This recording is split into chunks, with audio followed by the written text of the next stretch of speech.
नहीं पर समझ की सुंदर काया है। Born to be remembered, born to be remembered, born to be remembered, born to be remembered। प्यारे साथियों नमस्कार, मैं संदीप भट्ट हमारे खास कार्यक्रम बॉर्न टू बी रिमेम्बर्ड में आप सभी का स्वागत करता हूं और आपको लेकर चलता हूं आज के दिन घटी उस घटना की तरफ जिसने 20वीं सदी में मोशन पिक्चर्स की नींव रखी थी। जी हां श्रोताओं, हम बात कर रहे हैं आज ही के दिन यानी 5 फरवरी वर्ष 1870 में यूनाइटेड स्टेट्स में घटी एक खास घटना के बारे में। दरअसल इस दिन हेनरी आर हायल ने अपनी फेजमा ड्रॉप टेक्निक के जरिए पहली बार थिएटर ऑडियंस के सामने एनिमेटेड फोटोग्राफिक पिक्चर्स प्रोजेक्शन का प्रदर्शन किया था। इस दौरान प्रोजेक्शन के लिए एक लालटेन का इस्तेमाल किया गया था और इसके सामने एक ऐसी डिस्क लगाई गई जो कि अपने किनारे से 16 बार ओपन की जा सके। डिस्क की हर एक ओपनिंग पर अलग अलग फोटोग्राफिक प्लेट का इस्तेमाल किया गया था। इन प्लेट्स में डांसर की फोटो को श्रृंखला के रूप में कैद किया गया था।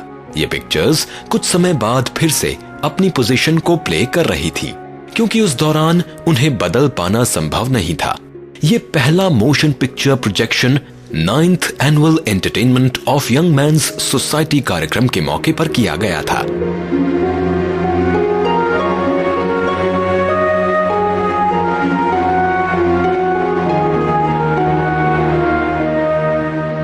वैसे कितनी कमाल की बात है कि उस वक्त प्रिंटिंग की सुविधा भी ज्यादा उपलब्ध नहीं थी और इसी वजह से इस तरह की कई बड़ी उपलब्धियां काफी दिनों तक चर्चा में ही नहीं आ सकी। आखिरकार पहली मोशन पिक्चर प्रोजेक्शन की खबर भी वर्ष 1898 में पॉपुलर विज्ञान मासिक पत्रिका फ्रैंकलिन इंस्टीट्यूट जर्नल में प्रकाशित हुई। तो ये थी हमारी आज की मोशन पिक्चर्स की शुरुआत, जिसका विकास वास्तव में इस घटना से करीब 1 सदी बाद ही संभव हो सका। लेकिन अब ये हमारे मनोरंजन और ज्ञान का एक बेहतरीन माध्यम बन चुका है।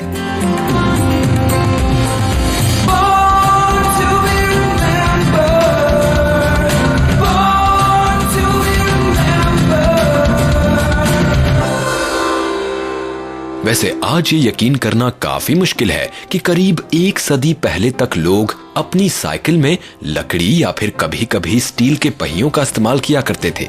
अब जरा सोचिए कि भला कितना कठिन होता होगा लकड़ी के पहियों से साइकिल या दूसरे वाहनों को खींचना।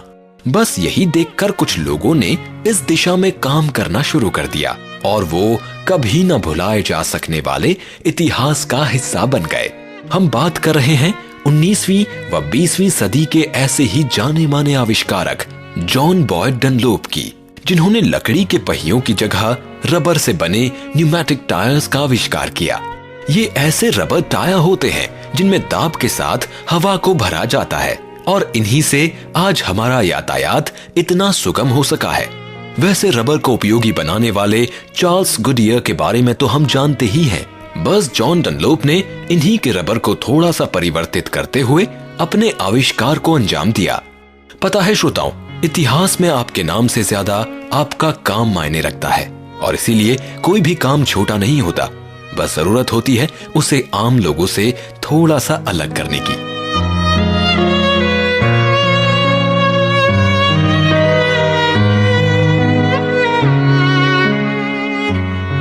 जॉन का जन्म आज ही के दिन वर्ष 1840 में स्कॉटलैंड में हुआ था।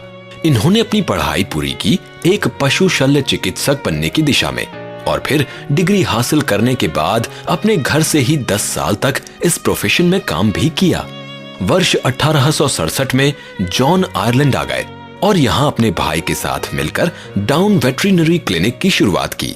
यहाँ पर रोड की हालत बेहद ही खस्ता थी और जॉन के बेटे को अक्सर कोल्ड जैसी समस्याएं रहती थी, जिस कारण डॉक्टर ने उसे साइकिल चलाने की सलाह दी थी। बस यहीं से जॉन के दिमाग में आइडिया आया और इन्होंने उस पर काम करना शुरू कर दिया। For Johnny Dunlop, the uneven cobbled streets of Belfast were too much for his solid-tired tricycle. It was bumpy, uncomfortable, and almost impossible to steer. So like most young boys, he complained to his father, John Boyd Dunlop, who was a successful Belfast veterinarian. And like most fathers, he wanted to make his son's ride through life a little smoother. John Dunlop was born with an inquiring mind, and he had lots of practice making tools for his veterinarian business. So he went to work on Johnny's problem. It wasn't long before he came up with a crude wheel fashioned from wood, surrounded by a rubber tire inflated with air.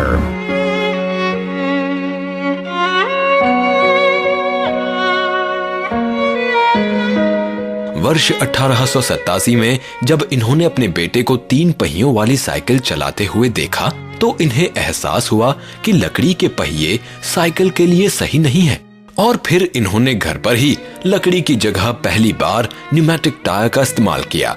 ये tyre pneumatic rubber की परत को लकड़ी के rim पर चढ़ाकर तैयार किया गया था। हालांकि रबर के पहले इन्होंने मेटल के पहिए भी इस्तेमाल करके देखे, लेकिन उससे भी साइकिल चलाना आसान नहीं हुआ। और फिर जब इन्होंने रबर को पतला करके इसे ट्यूब की फॉर्म में लकड़ी के पहियों को कवर किया, तब साइकिल चलाना पहले से आसान हो गया। इसके बाद 7 दिसंबर 1888 को जॉन डनलोप ने अपने इस आइडिया को यूएस पेटेंट भी करवा लिया। वर्ष 1889 में बेलफास्ट क्रूजर्स साइकिलिंग क्लब के कैप्टन विली ह्यूम ने डनलोप के टायर के महत्व को सभी के सामने रखा और पहली बार इन टायरों की मदद से आयरलैंड व इंग्लैंड की साइकिल रेस जीती।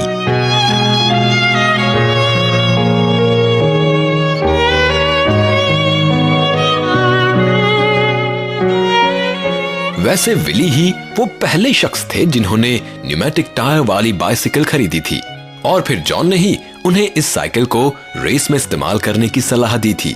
हालांकि इसी के 2 साल बाद जॉन ने खुद ये घोषणा की थी कि उनसे पहले भी इस टायर का पेटेंट करवाया जा चुका है, लेकिन फिर भी जॉन के द्वारा तैयार किए गए न्यूमेटिक टायर का इस्तेमाल उस वक्त महत्वपूर्ण साबित हुआ जब रोड यातायात विकसित हुआ।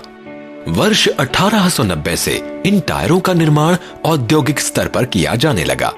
पेपर निर्माता WHDU क्रॉस ने जॉन के पेटेंट को खरीदा और साथ ही उन्हें डनलोप रबर कंपनी स्थापित करने में मदद भी की। इस तरह 2 ही सालों के भीतर डनलोप टायर्स साइकिल का स्टैंडर्ड बन गए और फिर कुछ ही समय बाद दुनिया के पहले ऑटोमोबाइल का सपना सच हुआ। डनलोप टायर ने कारों के लिए पहले से मोटे टायरों का निर्माण करना शुरू कर दिया। वक्त के साथ साथ डनलप रबर की उपयोगिता बढ़ती गई और इसका प्रयोग रेनकोट्स, टेनिस व गोल्फ बॉल में भी होने लगा। द्वितीय विश्व युद्ध के दौरान इसका इस्तेमाल bullet proof tyres, flight suit आदि में भी उपयोगी साबित हुआ। We just couldn't conceive of a world without the pneumatic tyre. We wouldn't get an aircraft off the ground without pneumatic tyres or back down again. And no other goods would get moved or delivered by road without the pneumatic tyre. So maybe it's second to the invention of the wheel, but it certainly complemented it.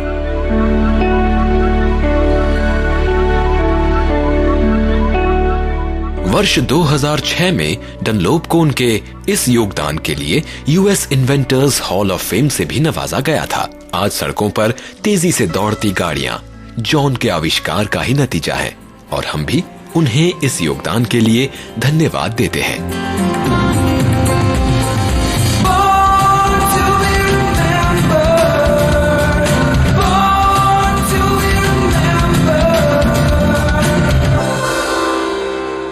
खेल की दुनिया में अक्सर 2 तरह के खिलाड़ी देखने को मिलते हैं। पहले वो जो बहुत से प्रशिक्षण के बाद अपने खेल में महारत हासिल करते हैं, जबकि दूसरे वो लोग होते हैं जो जन्म से ही उस खेल का हुनर लेकर आगे बढ़ते हैं और इसीलिए तो दुनिया में हर इंसान उनके हुनर को सलाम करता है। आज ही के दिन वर्ष 1985 में जन्मे क्रिस्टियानो रोनाल्डो भी एक ऐसे ही फुटबॉल प्लेयर हैं, जिन्होंने अपने खेल से सभी को अपना दीवाना बनाया हुआ है। रोनाल्डो अपने 4 भाई बहनों में सबसे छोटे थे। रोनाल्डो के पिता एक माली थे और मां दूसरों के घरों में साफ सफाई व खाना बनाने का काम करती थीं। इनके पिता जब एक उपकरण बनाने वाले बॉयज क्लब के मैनेजर के यहाँ पर काम करते थे, तभी रोनाल्डो का प्रवेश सॉकर यानी फुटबॉल की दुनिया में हुआ। उस वक्त रोनाल्डो की उम्र करीब 10 साल रही होगी और लोगों ने ये कहना शुरू कर दिया कि ये लड़का पैदा ही इस खेल में कमाल करने के लिए हुआ है।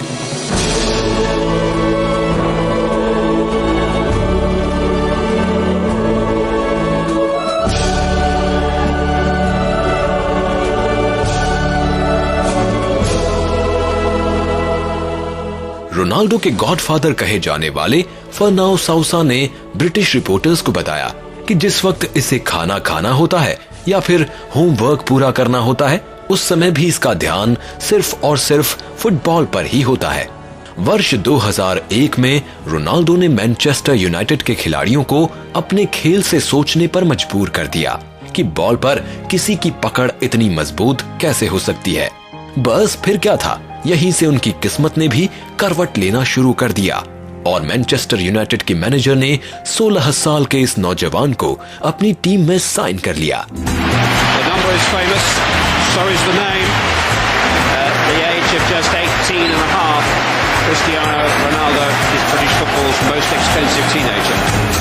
I can't believe it, he's 19, but he still has that sort of excitement about him. When you pick up the ball, there's a whole buzz around the stadium, and some of those tricks in his footwork, it's just unbelievable. I think he's done very well. He seems to be the fans' favourite, really settled in. But the good thing about Cristiano, I think there's so much more to come from him.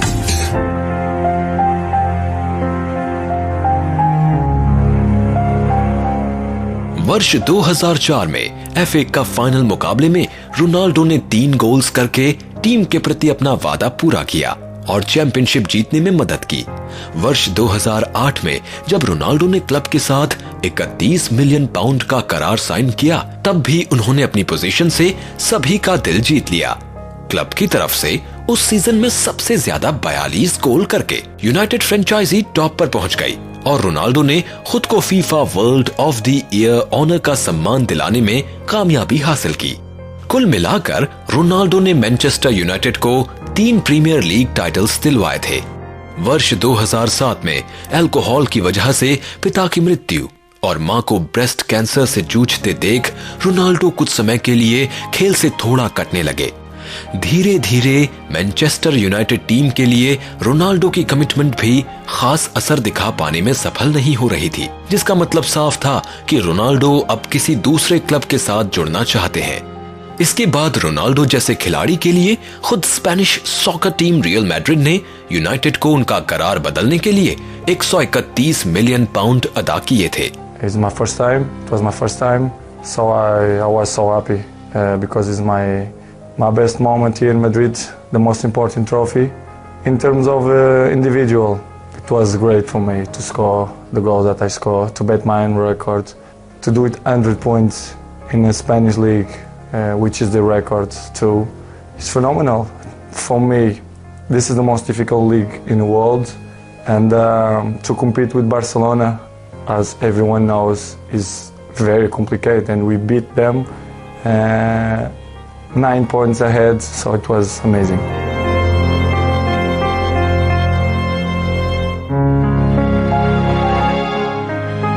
FIFA world player of the year के अलावा Ronaldo ने अब तक के अपने खेल career में बैलन डी'ओर, द गोल्डन बूट और UEFA club forward of the year जैसे कई सम्मान हासिल किए हैं। आज हमारी पूरी टीम की ओर से फुटबॉल के इस करिश्माई खिलाड़ी को जन्मदिन की बहुत बहुत बधाई।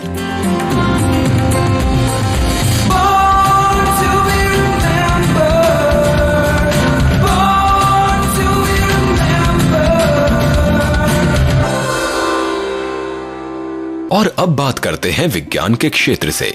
आज ही के दिन वर्ष 1915 में न्यूयॉर्क शहर में एक ऐसे बालक ने जन्म लिया जिनका नाम आज भी हमारे और इनके बीच बॉन्ड यानी बंधन के रूप में मौजूद है।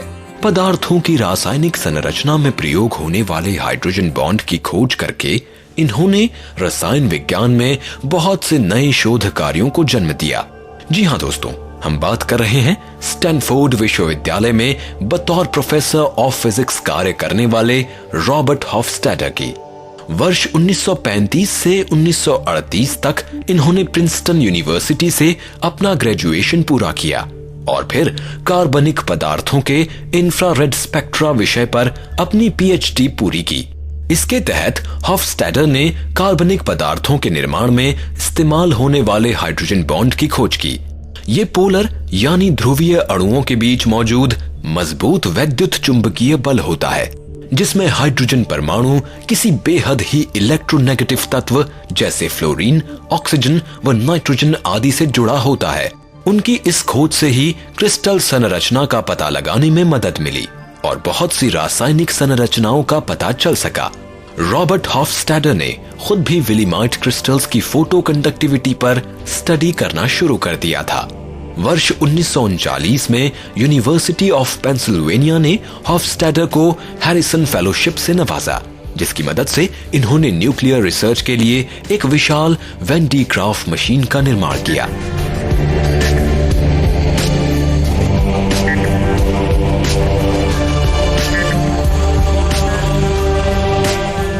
द्वितीय विश्व युद्ध के दौरान हॉफस्टैडर पहले नेशनल ब्यूरो ऑफ स्टैंडर्ड्स और बाद में नॉर्दर्न लेबोरेटरी कॉर्पोरेशन में कार्यरत रहे।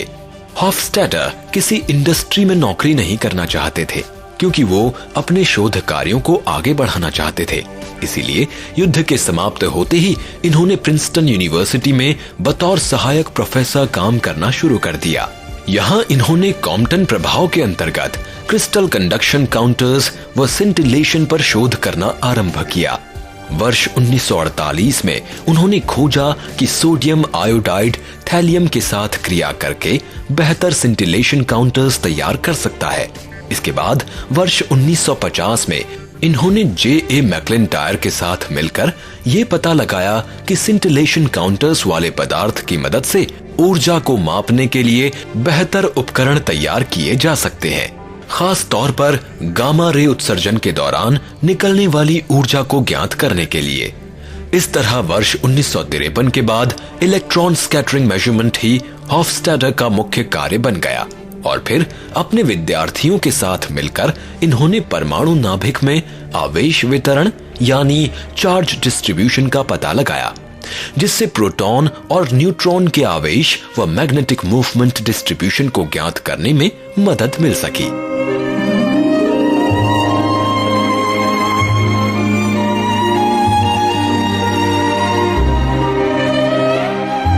अब इतना सब कुछ पता चल चुका था तो नाभिक के आकार व आयतन का पता लगाना भी कोई मुश्किल काम नहीं रह गया।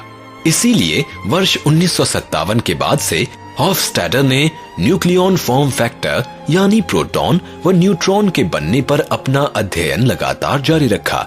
वैसे ये स्टडी अभी भी जारी है।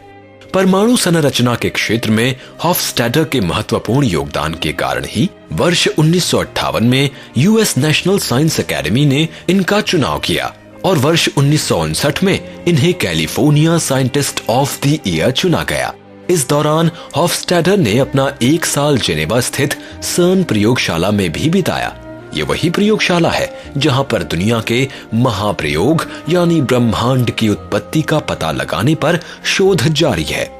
आज समस्त विज्ञान जगत, खास तौर पर परमाणु संरचना से जुड़े लोग रॉबर्ट हॉफस्टैडर को उनके योगदानों के लिए धन्यवाद देते हैं और साथ ही उन्हें दिल से सलाम करते हैं।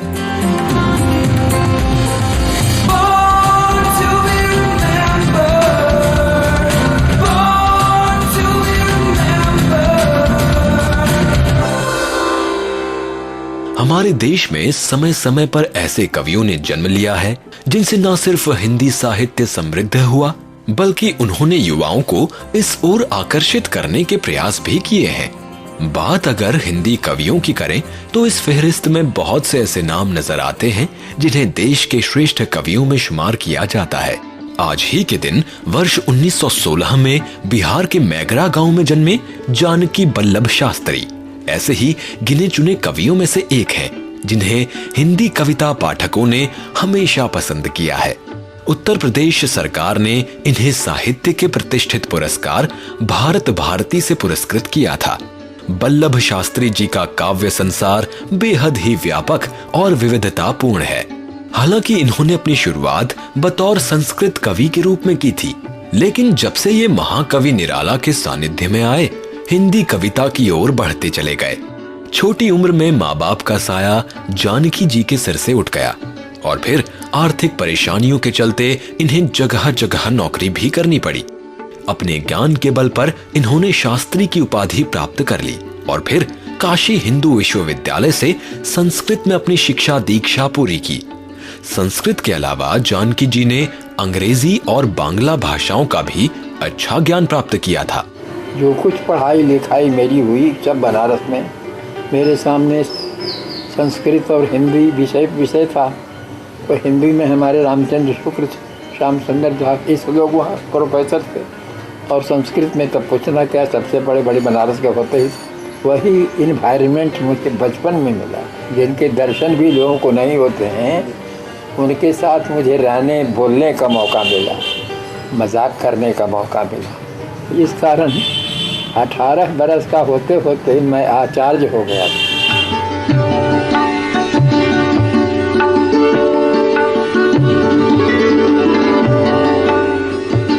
जानकी जी ने देश के बहुत से संस्थानों में उच्च पद प्राप्त करने के साथ साथ दिल से हिंदी की सेवा की और वर्ष 1979-80 में मुजफ्फरपुर में हिंदी के प्राध्यापक पद से सेवानिवृत्त हुए।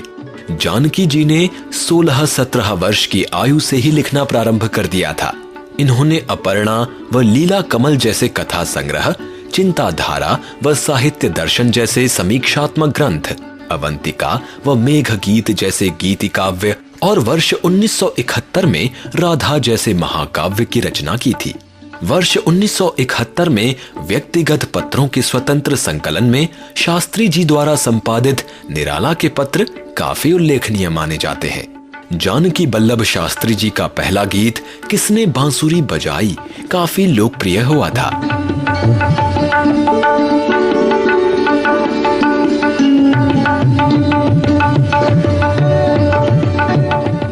हिंदी के जाने माने प्रोफेसर नलिन विमोचन शर्मा ने तो जानकी बल्लभ शास्त्री जी को प्रसाद, महादेवी, पंत और निराला के बाद 5वां छायावादी कवि कहा है। शास्त्री जी ने अपने पूरे जीवन में कविताओं के साथ साथ कहानियां, काव्य नाटक, आत्मकथा, संस्मरण, उपन्यास और आलोचना आदि विधाओं में साहित्य सृजन किया है। कालिदास इनका बेहद ही प्रसिद्ध उपन्यास माना जाता है। अपने जीवन का एक लंबा वक्त साहित्य को संवारने में लगाने वाले शास्त्री जी 7 अप्रैल 2011 को हमसे दूर हो गए, लेकिन उनका साहित्य, उनकी कविताएं अभी भी हमें स्वतंत्र, सहज व निर्भीक कवि की याद दिलाती हैं। आज शास्त्री जी को उनकी जयंती पर समस्त हिंदी जगत और बॉर्न टू बी रिमेम्बर्ड सलाम करता है।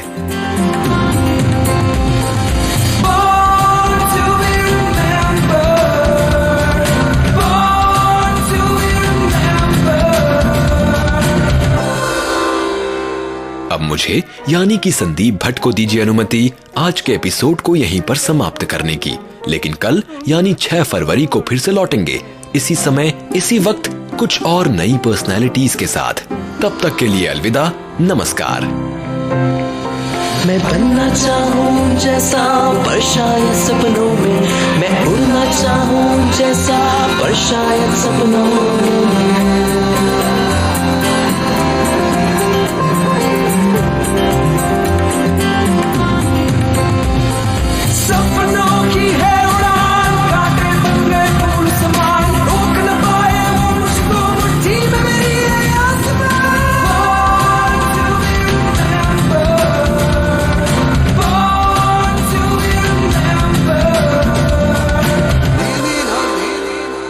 इस कार्यक्रम के कार्यकारी निर्माता जैनेन्द्र सिंह,